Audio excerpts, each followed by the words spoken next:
की आराधना बृहस्पति भगवान ने काशी में करी। बृहस्पतेश्वर महादेव काशी में विराजमान। कौन से महादेव? जम के बोलिए जरा। बृहस्पतेश्वर महादेव काशी में विराजमान है।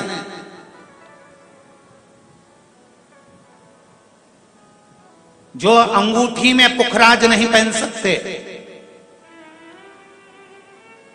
जिनकी भाग्य रेखा उल्टी चल रही हो, बृहस्पति चमक ही नहीं रहा हो, जिस काम में हाथ डालते हैं वो काम पूरा ही नहीं होता हो, तो एक बार काशी जाना, बृहस्पतेश्वर महादेव का स्पर्श करना, उनका अभिषेक पूजन करना और उनका स्पर्श कर कर एक बेलपत्र ब्राह्मण देवता से मांग कर लेकर जाना कि इन बृहस्पतेश्वर महादेव से मुझे एक बेलपत्र दे दो।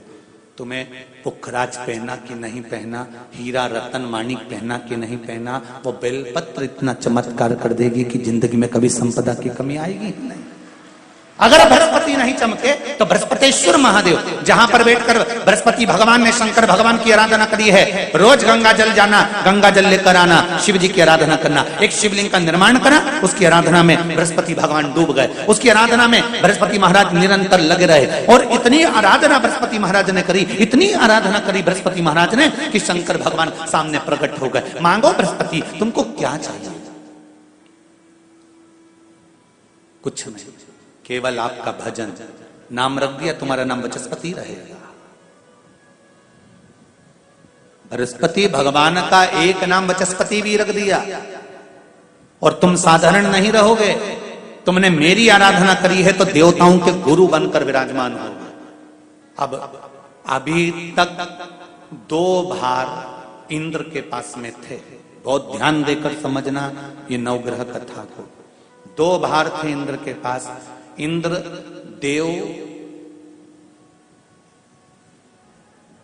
देवताओं के गुरु भी बनकर बैठे थे,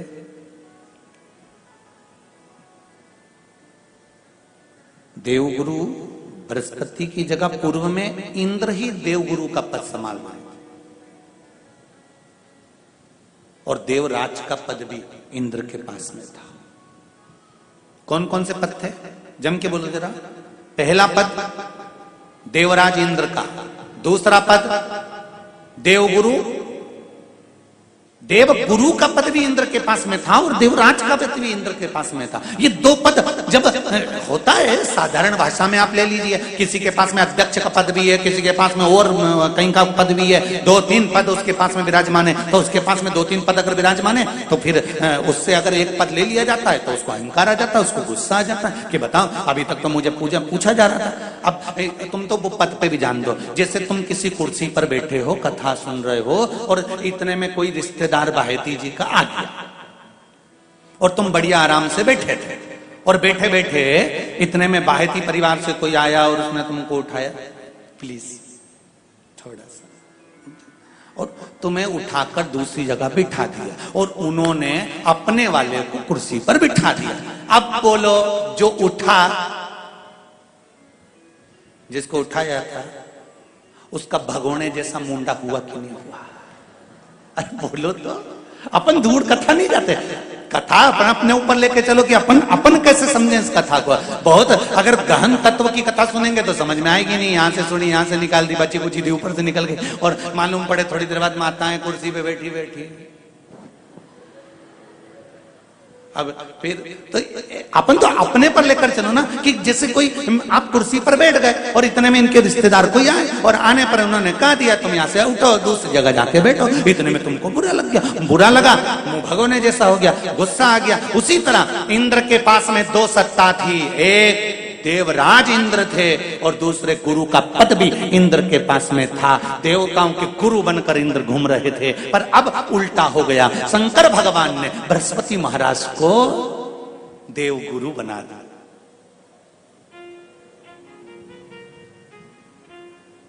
अब जैसे ही देवगुरु बनाया तो इनका इंद्रदेव का मुंह, अरे बोलो तो तुम, भगोड़ ऐसा हो गया, कुर्सी उतरी कि मुंह भगोड़ा उड़ा। अब इनका मुंह भगोने जैसा हो गया तो गुस्सा तो गुस्सा। इतने में इंद्र ने, बृहस्पति महाराज देव गुरु बन गए, इंद्र सिंहासन पर बैठे थे, अप्सराओं का नृत्य देख रहे थे। वहीं से देव गुरु बृहस्पति का आगमन हुआ।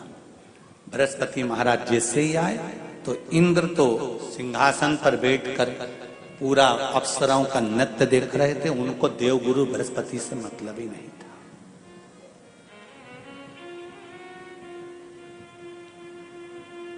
कोई स्थान नहीं, कोई सम्मान नहीं, कोई आदर नहीं, कोई आदर नहीं। जिसको घर के बड़े बुजुर्ग सम्मान देते हैं, घर के बच्चों का भी फर्ज है कि उसका सम्मान बच्चे करें। सही है कि गलत है? घर के बुजुर्ग उसको सम्मान दे रहे हैं ना, घर के बड़े उसका सम्मान कर रहे हैं ना, तो घर के बच्चे कहते हैं नहीं, वो तो हमारे लिए गलत सोचता है, हमेशा हमारे लिए अपशब्द बोलता है, हमेशा आड़ा टेढ़ा बोलता है। तो घर के बुजुर्ग कहते हैं तुम्हें क्या करना है, जब हम सम्मान दे रहे हैं तो तुम भी दो, हम आदर कर रहे हैं तो तुम भी करो।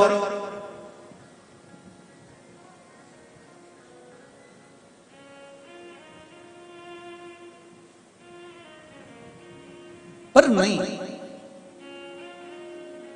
महाराज, आदर आप भी करो, सम्मान आप भी करो, पर वो आदर, वो सम्मान बहुत मुश्किल। अब जब बृहस्पति महाराज का सम्मान नहीं हुआ, बृहस्पति महाराज वहां से उठकर चले गए, बोले नहीं। जो समझदार होता है वो तुरंत कह देता है कोई बात नहीं, मैं चले जाता हूं। कोई मुख पर क्रोध नहीं, कोई चिड़चिड़ प्रवृत्ति नहीं, कोई अपशब्द नहीं। एक बात मैं आप सबको कहना चाहूंगा, किसी जगह पर यदि आपका अपमान हुआ है, बहुत ध्यान देना जरा, कथा थोड़ी भारी है पर समझ लोगे आप। किसी जगह पर यदि आपका अपमान हुआ है तो आप भगवान शंकर को धन्यवाद देना कि मैंने पूर्व में किसी का अपमान करा होगा तो मेरा हिसाब आपने इतनी जल्दी बराबर कर दिया है, इतनी जल्दी बराबर कर दिया। ये थोड़ा सा अपमान मेरा कराया, मेरा हिसाब बराबर हो गया। कोई गाली दे रहा है, देने दो, शंकर भगवान को धन्यवाद देना, बाबा बड़ी कृपा करी, मैंने पूर्व में इसको गालियां दी होंगी, अपशब्द कहा होगा तो इसने मुझे पलट कर गाली दे दी, अपशब्द कह दिया। ये तेरी कृपा है, ये तेरी दया। और जब तक तेरी करुणा, तेरी कृपा, तेरी दया नहीं हो तब तक कुछ हो ही नहीं सकता। तेरी कृपा,